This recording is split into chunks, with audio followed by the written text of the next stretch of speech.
Welcome to the Nervous System Care and Healing Podcast, where we talk about how to take care of ourselves in mind, in body, in spirit, while we navigate systems that were designed to keep us dysregulated.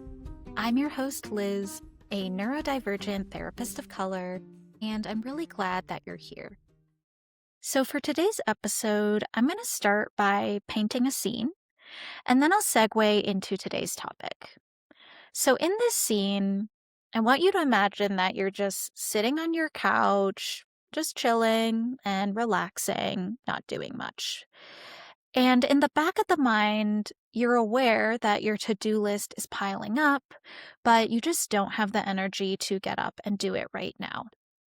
And then a thought comes into your mind, and the thought says, I'm so lazy. Why am I so lazy? Okay, so end scene. I wonder if this scene feels familiar to you if you've experienced it yourself. And in today's episode, I'm going to share 5 questions, 5 super open and curious questions to really help us approach the parts of us that get so self-critical, saying, you're so lazy, to approach these parts with more compassion. So I'll go through these questions one by one and share examples, and my hope is that by the end that you'll have a shift or a reminder in yourself of why you're not lazy and it's not bad to not do anything. And I'll share some alternative ways to approach this scene of sitting on a couch instead. The first question I want you to ask yourself is, what is your relationship to rest, right? And with that is, what is your relationship to work? What have you been taught about what it means to be a valuable member of society? Because I know there are so many messages, so much programming that we get from the systems around us, like capitalism, colonialism, as well as messaging that we get from our own upbringing, our own family systems, cultures, that tell us something along the lines of you're not allowed to rest, or you only get to rest after you've worked yourself to the bone and you're at the point of collapse. Right, so many of us have been told that rest is something that we earn rather than something that we need, that we have an inherent right to experience. And I'll just name here that capitalism, right, living in a capitalistic society can really convince us of this story that if I take a break, I'm being weak. If I'm not being productive, then I am not worthy or valuable. And it takes a lot of intentional unlearning to really let go of this messaging.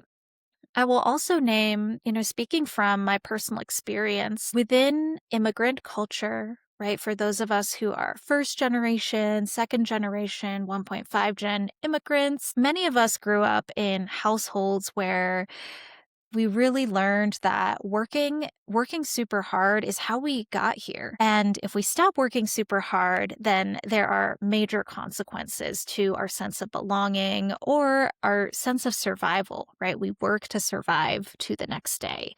That messaging is so ingrained in so many immigrant homes, so many immigrant families. It makes sense to me why that's a message. The point of my question here, what is your relationship to rest, is to just bring more awareness and attention to the ways that systems and cultures really impact the way we relate to rest and whether we allow ourselves to rest.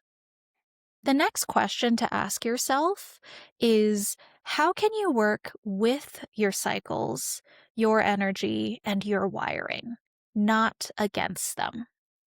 So what do I mean by that? In terms of cycles, right, there are seasonal cycles: winter, summer, fall, spring. If you live in a place that experiences these 4 seasons, or maybe it's dry season and rainy season, right, it's really natural for your energy to also correlate or at least be influenced by the climate and the environment and the seasons around you. many of us feel more energized in the summer and spring and more tired, more hibernation mode in the winter. To work with those cycles means that we don't have the same expectations of our energy every single day of the year. It would make sense if you need more rest during the winter months. It is also totally okay if you need a lot of rest during the warmer months. Ultimately, your body will let you know how it's relating to each season. And then there are also menstrual cycles. If you menstruate, you will probably notice that from week to week across months that your energy, it cycles. It is not consistent. It moves, it sheds, it lets go, it regenerates, it rests. So I want us to really think about energy as not a straight line, but rather as a wave. It has peaks and valleys, it ebbs and flows, it goes up and down, highs and lows. So maybe you notice when you feel most focused and energized, right? What is your cycle? And then when do you need to rest and recharge? In terms of working with your wiring, I'll just mention a few examples here. In terms of your to-do list, maybe your brain actually needs music or soft noises in the background to really get things done. Maybe your energy stagnates if you're in total silence. On the other hand, maybe someone else's brain actually needs total silence to get things done, and the music is a huge distraction or even dysregulating. Maybe you need more movement breaks, and your nervous system needs to stim or release energy in order to move through a to-do list. Or maybe you do your most focused thinking or your most creative brainstorming or your most efficient work after dark because you're actually a night owl. But maybe you've been trying to be a morning person this whole time, and that's what's causing some friction.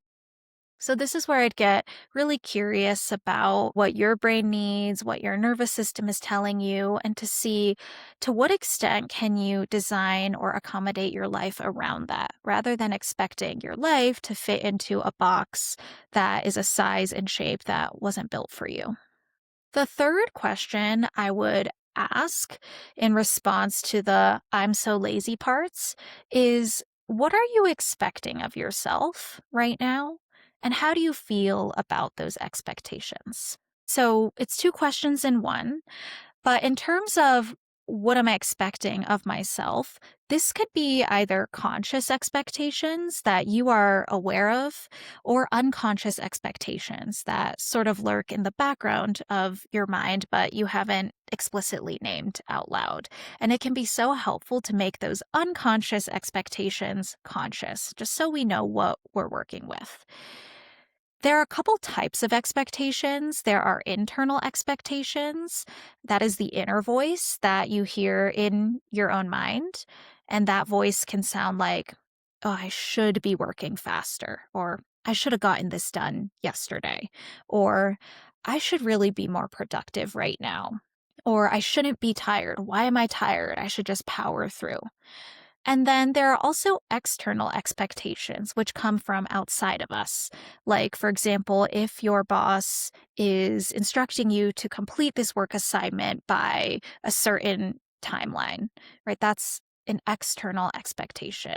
And of course, sometimes internal expectations can come from the external environment. So there is a blending here. They aren't totally separate categories. But the point I want to make here is once you are consciously aware of what expectations you're carrying, then you can really assess how you feel about those expectations. Do the expectations make sense to you? Right? Maybe it feels okay. Maybe it feels really right for you to hold yourself to a certain expectation. And maybe for other expectations, you see them and you feel irritated or frustrated because it's just not realistic. Maybe the timeline that your boss expects you to complete this project does not align with your human capacities or your human nervous system. And in that case, it would make sense that you feel frustrated. And I am aware that sometimes we cannot control or change the expectations that are being placed on us if they're coming from an external source, whether that's from work, from home, from culture, from the systems. But to even be able to say, I am being held to an unrealistic expectation, it can at least help the parts of us that criticize us for being, quote, lazy, unquote. It can help those parts maybe take a step aside and be gentler on us because we see the bigger context. All right. And the fourth question to ask yourself is what would support or expand your capacity right now? Because if you're thinking to yourself, I'm so lazy, what that also means is that there's probably something that you're trying to do or expected to do that you just don't have capacity for. Maybe an option here is to ask for support or accommodations that would help you reach the needed capacity. For example, can you maybe delegate groceries and meal prep to someone else in the household if you don't have the energy to do that this week? Can you ask a friend to body double with you as you complete a tedious task like doing your taxes?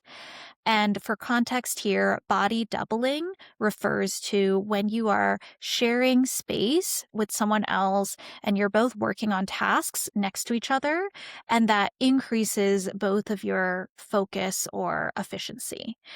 And this is helpful for a lot of neurodivergent folks who might struggle to overcome the inertia to start a task and who may need another nervous system presence to accompany them in getting something done. And you don't even have to be doing the same task together. Maybe you're doing your taxes and your friend is writing an email, but just that shared presence gets both of your brains in let's get it done mode. So that's really helpful for expanding capacity. It also shows how important it is to have community and connection, that maybe our to-do lists aren't meant to be always a solo endeavor. And then another option here is if you do want to engage in a formal process of requesting accommodations at work or at school, right? Requesting formal support that may open up access to being able to work in a sensory friendly space or being granted more time to finish assignments or exams at school. That could really make the difference between feeling like you're in your window of tolerance versus burning out in that environment. So that is an option that is sometimes available and appropriate as well, depending on the situation. I will also say that in terms of supporting capacity, you might also explore adjusting the expectations, letting yourself go at your pace, letting yourself move at the speed of your nervous system rather than at the speed of capitalism, which is a very fast and unsustainable speed that maybe only robots can keep up with. Adjusting expectations can sound like, okay, do I really need to finish this tonight or can it wait till tomorrow? Will the world end if the dishes do not get done tonight? Or can I be gentle with myself if I miss this deadline? And a final question to ask yourself in response to, I'm so lazy, is, well, what is an easy version of this? Sometimes our brains can look at a task and then make the task seem more complicated than it is. I know that's true for myself, especially just the way my brain works. And sometimes the task is complicated, but sometimes there's an easy version of it or a simpler version of it that's just hiding in the background. For example, how would you write an email if you weren't trying to include all of the fluff and small talk that, the social niceties that you're expected to? If you just had to communicate the core concept and message, what would that email say? And then you just start with that. And then if you want to add the fluff on top, you can. Or maybe it feels good to just send it as is. That could be an easy version of that to-do item, right? Send that email. Another example is if you are trying to cook dinner tonight, maybe your brain is telling you, okay, this needs to be an elaborate multi-course meal with ingredients that represent every color of the rainbow, and it becomes this big thing. If your capacity just is not there, could you prepare something simple and nourishing using just 3 or 4 ingredients? Maybe you make it a game to see what you can make in under 45 minutes with 3 or 4 ingredients in front of you. So these are just some ideas of how to really be gentle and compassionate with ourselves if that inner critic is really getting you down, getting in the way of you doing what you want or need to do. So I'll repeat the 5 questions again and let you sit with them. And I hope that they're helpful for you as you work with your wiring and move at the speed of your nervous system. So the questions are: what is your relationship to rest? How can you work with your cycles, energy, and wiring, not against? What are you expecting of yourself?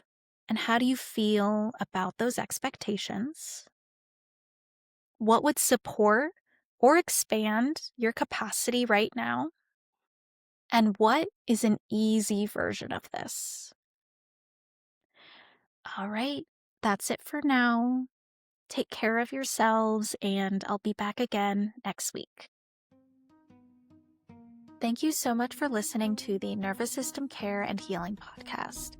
If you enjoyed this episode, be sure to follow or subscribe on whatever platform you use to listen to podcasts. And if you ever have a few minutes to leave a rating and review, it would mean so much to me, and it helps other people to find the podcast and spread the care. Please remember that this podcast is not a replacement for therapy, coaching, or professional mental health services. The information shared here is generalized, it may not reflect every individual nuance, and it should not be interpreted as personalized mental health advice.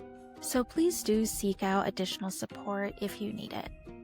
Take care and be well. This is Liz at Nervous System Care and Healing.